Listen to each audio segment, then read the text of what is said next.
gaano katagal na ito aabutin? Aabutin ba to bago mag-impeachment o it will take maybe a year, ganon? If we follow yung basic rules ng preliminary investigation, yung counter affidavit, if I'm not mistaken, within 10 to 15 days from notice, dapat mag-file sila. So within the next few weeks, they will be most likely filing their counter affidavits. Is this bailable? Kung sakasakaling nagkaroon ng probable cause? Bailable naman. Available dito? Bailable siya, yes. Kasi kaya siguro natanong niya, excited na ako kami makulong lahat ng mga dinimanda niya. Yung babae? Yung interesting lang dito, may china-challenge kaming talaga yung we sued them in their personal capacity. Kasi usually nagtatago sa parliamentary immunity, di ba? So may jurisprudence din kasi na if a public officer performs an action that is beyond his function, hindi na yun covered ng official function niya. Therefore, if it is not covered by his official function, parliamentary immunity does not apply. But this one is part, di ba? Kasi nandun sila sa impeachment. Hindi, but yung position namin, they perform something illegal. If you perform something illegal, hindi na siya part ng official function mo. Kasi may penal provision yung pag-disclose eh. So criminal act na yun. Sa Congress ba, attorney, hanggang saan yung kapangyarihan nila sa mga financial data? Financial data, Congress sa impeachment process? Sa Congress.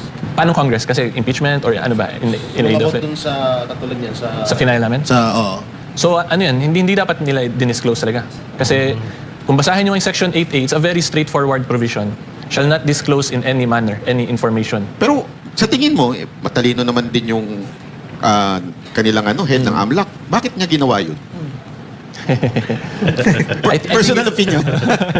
Well, Baka na-pressure. ako focus lang ako sa legal aspect eh. So it would be best siya na lang kasi siya yung may personal knowledge kung ano yung reasons talaga. Hindi kasi, di ba, that is basic yung AMLA. That's a basic provision na nakalagay na dun eh. Kahit saan, hindi pa pwede. May nabasa mo yun tapos hindi mo in-apply. Yung masasabi ko lang, he probably has a different legal position. Kaya niya dinisclose pa rin. Hindi Once ka maleta? Hindi maleta naman. Hindi ko na alam. Once Ano ba yung sumagot pa maleta sila sa- attorney sa demanda ninyo, Affidavit. pwede Yes. ba ilabas yun in public? Depende kasi minsan nakukuha ng media yung copy, di ba? So But it's a private, it's a public Yes. document? currently hindi pa siya dapat i-public kasi baka ma-subjudice. So, ibig sabihin, kapag ginawa yun ng ibang mga, pwede nyo naman din silang sampahan ng kaso. Kung sakaling ilabas nila agad.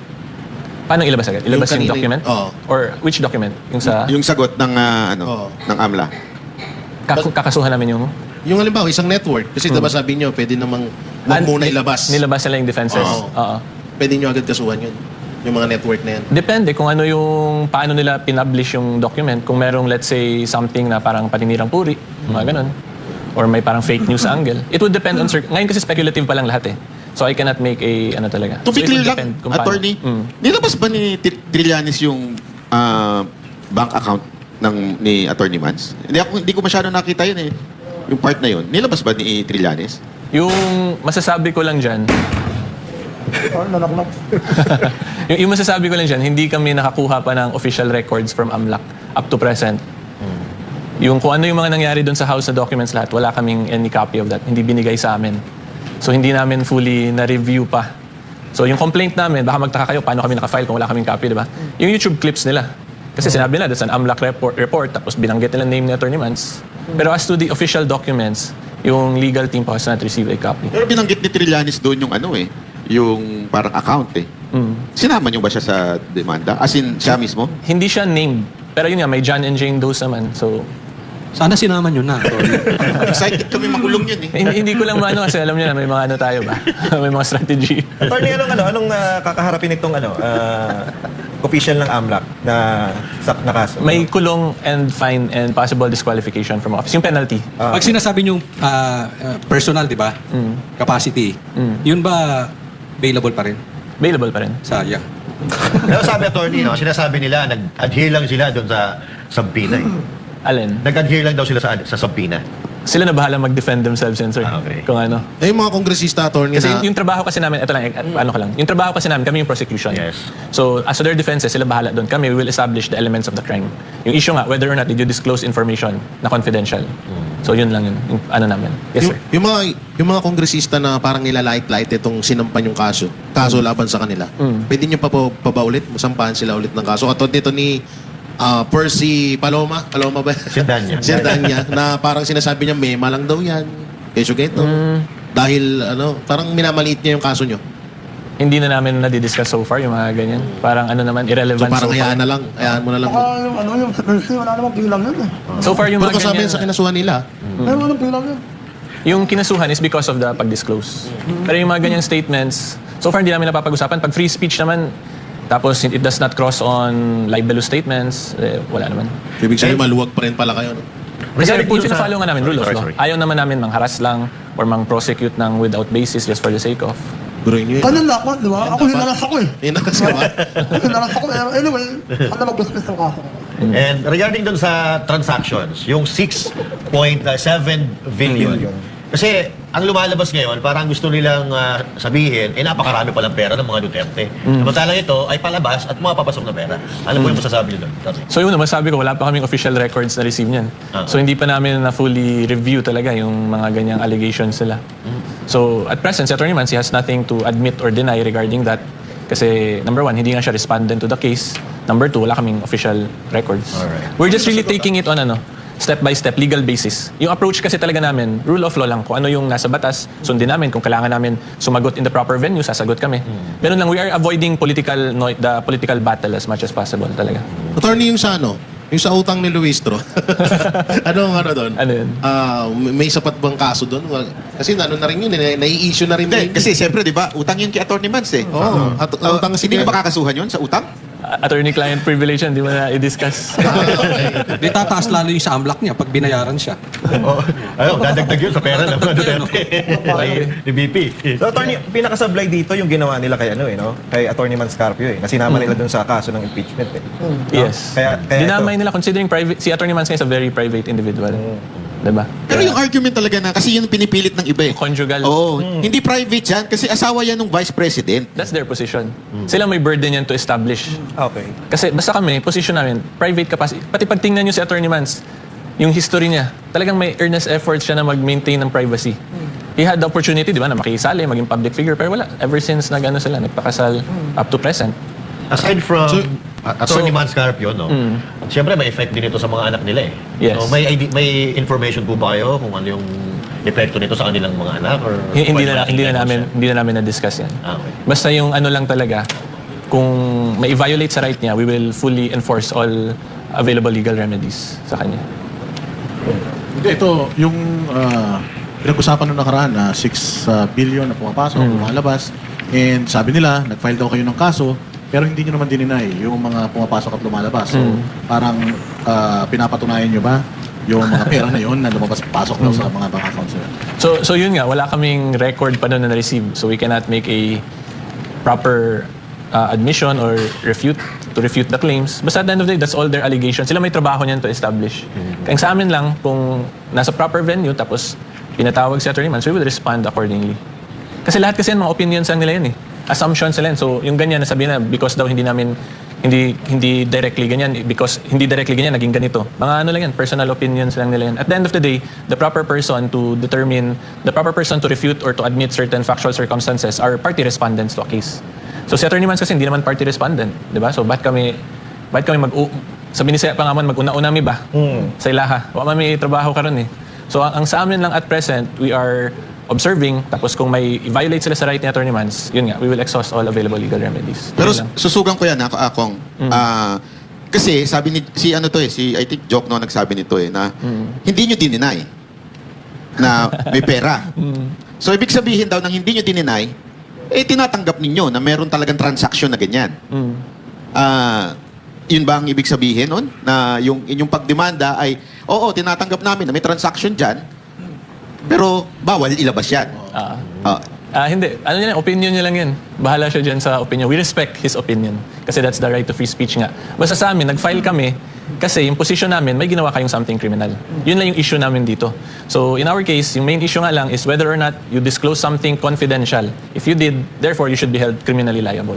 Yun lang yun yung sa amin. Yung ganyan, we respect their opinions kasi yun nga, free speech yan. Sabi mo, attorney, mananalo ba tayo nito sa kaso? Mananalo? So, ang trabaho kasi talaga ng lawyers, that depends on the judge. Kasi trabaho namin as lawyers, present our case. Yun lang. At the end of the day, bahala na yung judge mag-determine kung sino yung panalo or talo. Pero kung panalo tayo, ano parang sa mangyayari? Makukulong ba yung mga yan? May kulong penalty pati Ilan yung disqualification. kulong? Ilang years? 3 years to 8 years Yun! imprisonment. Noon, kakunin na sila mga kalakbo, no? Tapos nakunin sila, madami kalakbo po. Aral mo, Susugat ko lang yung 6.7 billion, Kasi parang hindi naman kasi imposible. Kasi merong mga businesses, si VP Sara Duterte, and then si Atty. Mans Carpio. So now, can we talk about their businesses? Ilan po ang business nila? So, hindi lang muna namin i-disclose yan kasi wala pa namang actual ano yan. Yung ginawa pa lang ng BIR is a press statement. So, press statement is simply them expressing their opinion also. Na ganyan. Pero may mga Pero wala sorry. pa kaming na-receive na any document. wala. Na LOA, wala pa. So, hindi pa proper time to respond about it. Alright. Oh, pero di ba may balita na may LOA na daw? Yeah, yun nga. Nag-announce lang yung BIR, may press statement. Pero wala pa natatapos. Wala pa kaming na-receive. Pero yun nga po, we are prepared naman. We are preparing kung ano. Basta yung sa amin lang talaga, it's very simple lang yung position namin. Rule of law lang. We are prepared to answer in the proper venue, tapos exhaust all available legal remedies. Kasi masyado ng magulo yung political noise ba, napapag-mix and match na yung legal system from the political noise. So kami, since we are a group of lawyers, focus lang talaga kami sa legal issues. Hindi kami afraid na magsagot. Yung sa amin lang gusto namin sa proper venue and in the right time. Yung LOA na yan, mag-adhere yung mga businesses ng mag-asawang Duterte. We will comply with all legal processes na required.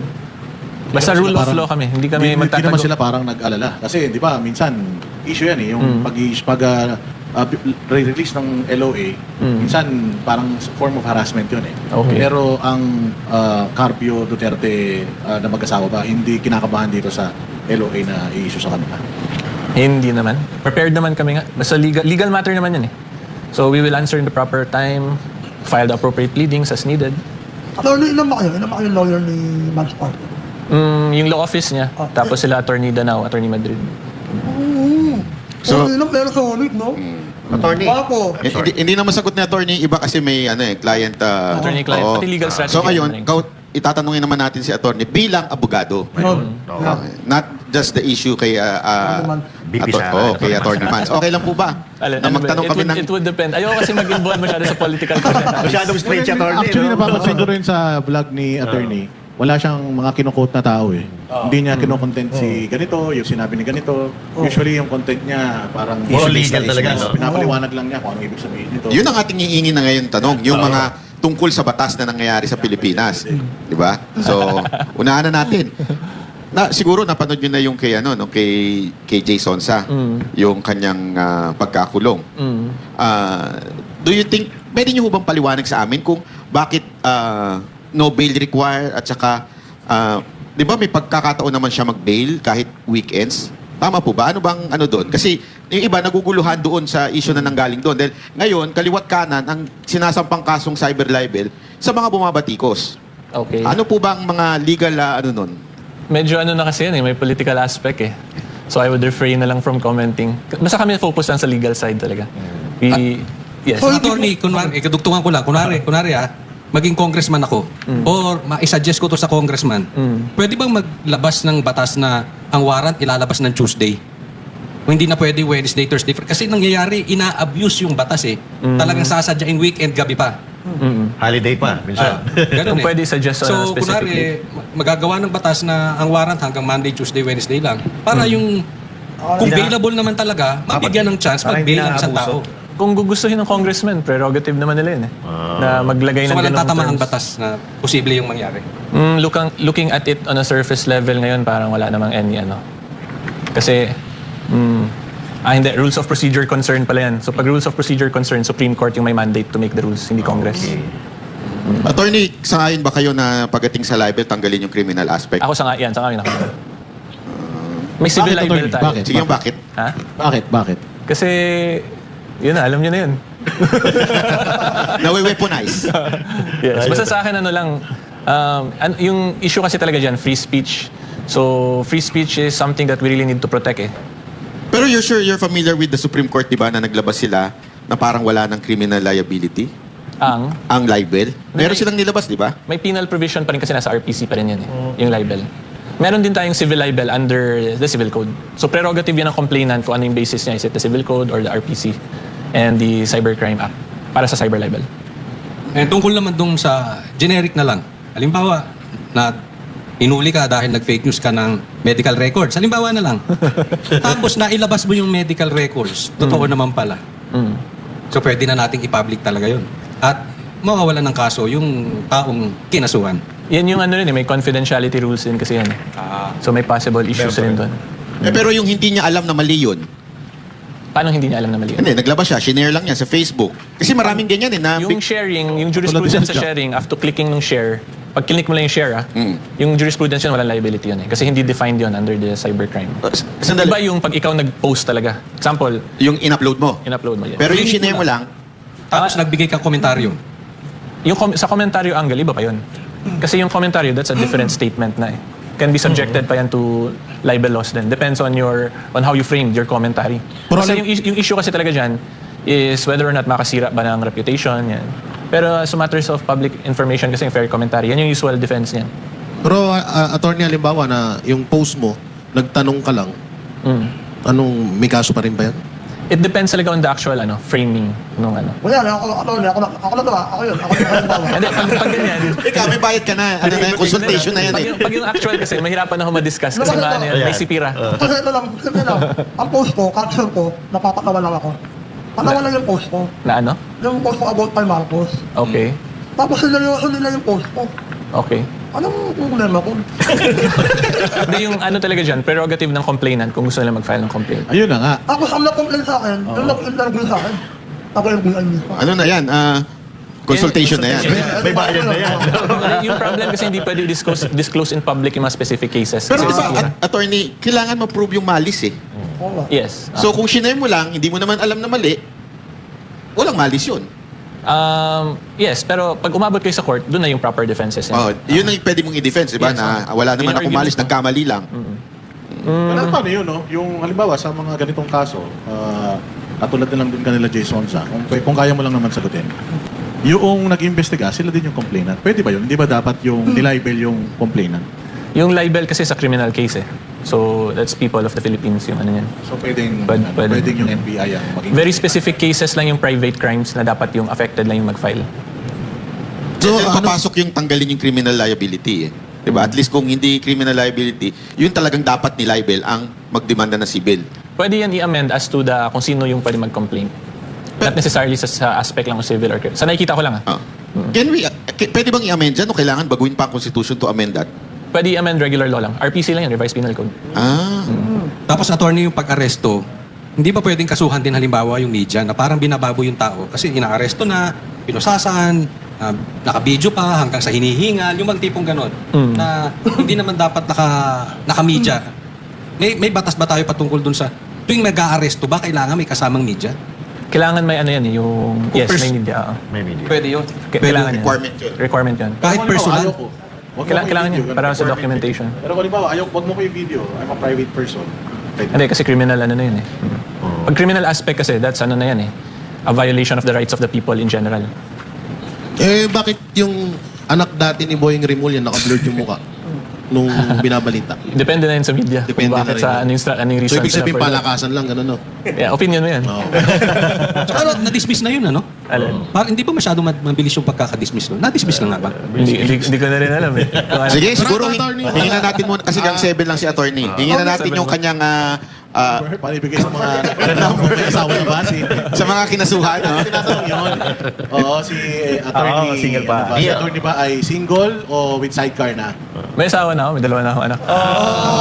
Wala na kayo. Sorry sa mga nagtatangka.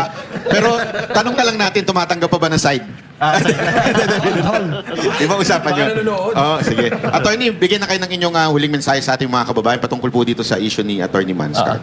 So yung final naming case, this is simply Attorney Man's way of reminding the government na may limits din yung powers nila ba. And yung functions ng government is supposedly for the benefit of the people.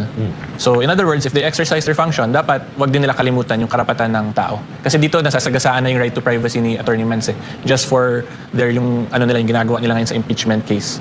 So wag nila kalimutan yung mandate nila to protect the people then not for political convenience.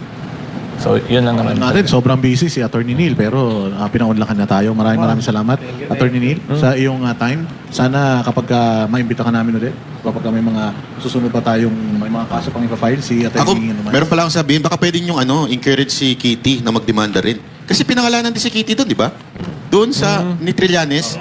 banggitin nyo na lang sa kanya. Baka gusto niya rin magdemanda kay Trillanes. Kasi nandun tumatanggap ng drug money. Lahat ng pamilya nandun. Kasama, si Kitty naman, private Tapos teenager pa siya. Oo, teenager. Bata pa siya nun. So pwede siguro, no? Malay naman natin. Good suggestion. Yun. Maganda yun.